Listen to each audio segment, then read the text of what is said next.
Hey everybody, welcome back to my channel. It is Mindy here, and I hope you're having a spectacular week. So today I wanted to talk about new fragrances that I've added to my collection in recent weeks and give you my thoughts on these fragrances.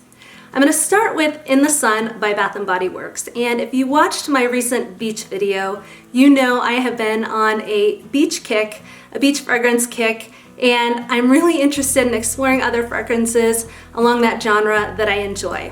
And so In the Sun is one I picked up off of Amazon for a very reasonable price. Now, if you watched my last video, you know that I enjoy the Coconut and Soleil Cristal by Lancôme La Rebelle. I also like La Nuit Trésor Nude. It's a stunning fragrance. I also really enjoy Bobbi Brown Beach, as well as Bronze Goddess by Estee Lauder. Now this one, if you're looking to transport and feel like you are on a beach and get that sunscreeny vibe, this one will definitely do it for you.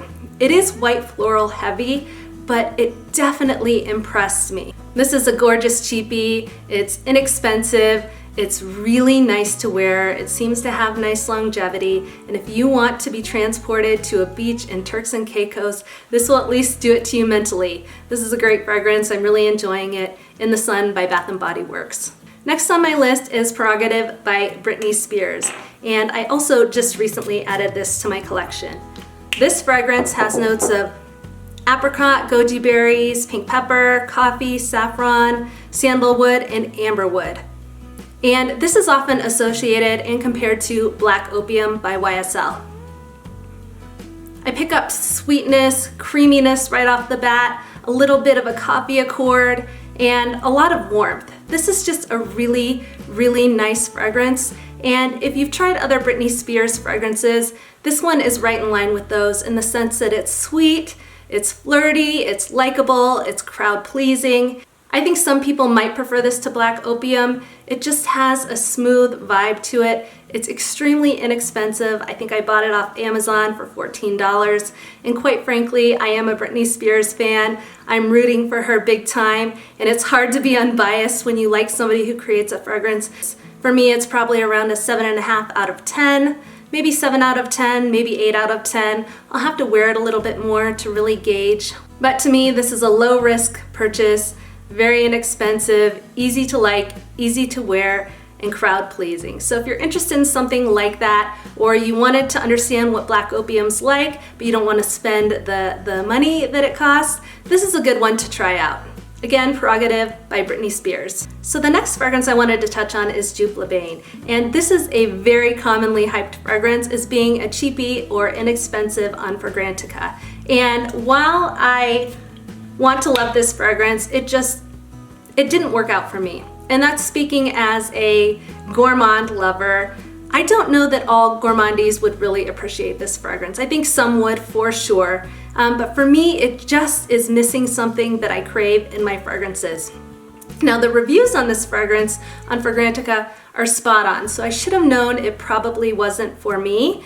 There are aldehydes, bergamot, lemon, sandalwood, jasmine, tonka bean, vanilla, amber, musk, patchouli in this fragrance. And because of those base notes, the tonka bean, vanilla, amber, patchouli, I did think it would be a love, but it just didn't work out for me. And I'm sort of questioning if it's the aldehydes that didn't necessarily work. Maybe that clean, soapy feeling didn't mix in this fragrance very well for me and my nose. But I do see how some people would really appreciate this fragrance. It is soft and it is warm, it's a little woody, and I do think some people would really, really enjoy it. For me, if there were a soap with this smell, I might really enjoy it, but in terms of the fragrance, this is just one that I've concluded is not for me. It's probably one that I'll have to let go from my collection. That is Joop Le Bain. Now this is Rebelle by Rihanna, and I have lately been on sort of a coffee fragrance kick and interested in fragrances that have a coffee note. This one has strawberry, ginger, cacao, orchid, coffee, patchouli, amber, and musk. Right off the bat with this one, I pick up the coffee note, and I get a heavy dose of cacao in that first spritz. Now just like Rebelle Le Fleur, the patchouli is noticeable in this fragrance as well. The scent is intriguing and it definitely leaves you curious, but the initial blast is strong and it could be perceived as pretty harsh. It softens down after it's on the skin for 10 to 15 minutes and turns into a nice, pleasant fragrance. Now it looks like about 55 people ranked this similar to Angel Muse, but also the same amount of people downvoted it as not being similar to Angel Muse. And while I can see there are some similarities, specifically that cacao, I do not think this smells like Angel Muse. This has an identity of its own, and Angel Muse is definitely the winner for me. However, this is good and it's probably around a 7 out of 10 for me. I am enjoying this fragrance. This dries down almost to a chocolate covered strawberry. It is sweet, I get the chocolate, I get some fruitiness, maybe a little bit of the plum in that background, and it's a nice fragrance. You get a little bit of depth from it, from the amber and the coffee, and I enjoy this one. I don't think it'll be one that I wear on a regular basis, but certainly when I'm craving that sort of warm, cozy, spicy vibe, this is one I could see myself reaching for. That is Rebelle by Rihanna. Now next up that I've added to my collection is Armani C Le Parfum, and the packaging is awesome. Oh, oops. The packaging is awesome, and this is an interesting fragrance. It is wow, it is a strong fragrance. It smells luxurious. It smells deep. You get the amber, it's warm, it's balsamic.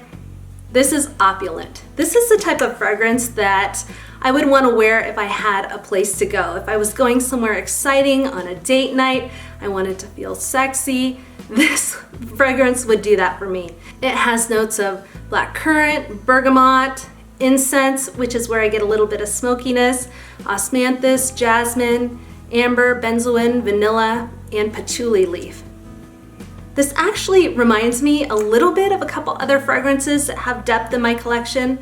Modern Muse Nuit by Estee Lauder. It also sort of reminds me of Miss Dior Le Parfum. And one more that it reminds me of a little bit is Pink Coral by Armaf, which is a dupe for Coco Noir by Chanel.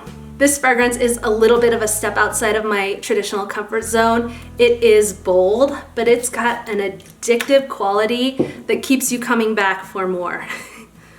I sampled this on a day where my hair wasn't done, my makeup wasn't done, and I felt a little out of place wearing this. Again, I feel like this is one that I'd want to wear if I wanted to make a statement, if I wanted to feel seductive, if I wanted to feel sexy.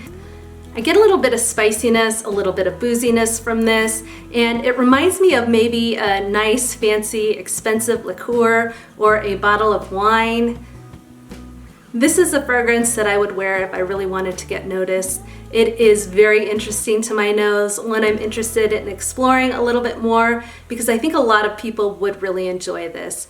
I don't have a rating for this one yet. I want to keep trying it out a little bit more and see how it wears on my skin, but as of now, this is one I'm really enjoying. Again, that's Armani C Le Parfum. Okay, two more fragrances that I've added recently is Eau Duelle by Diptique and Spiritueuse Double Vanille by Guerlain.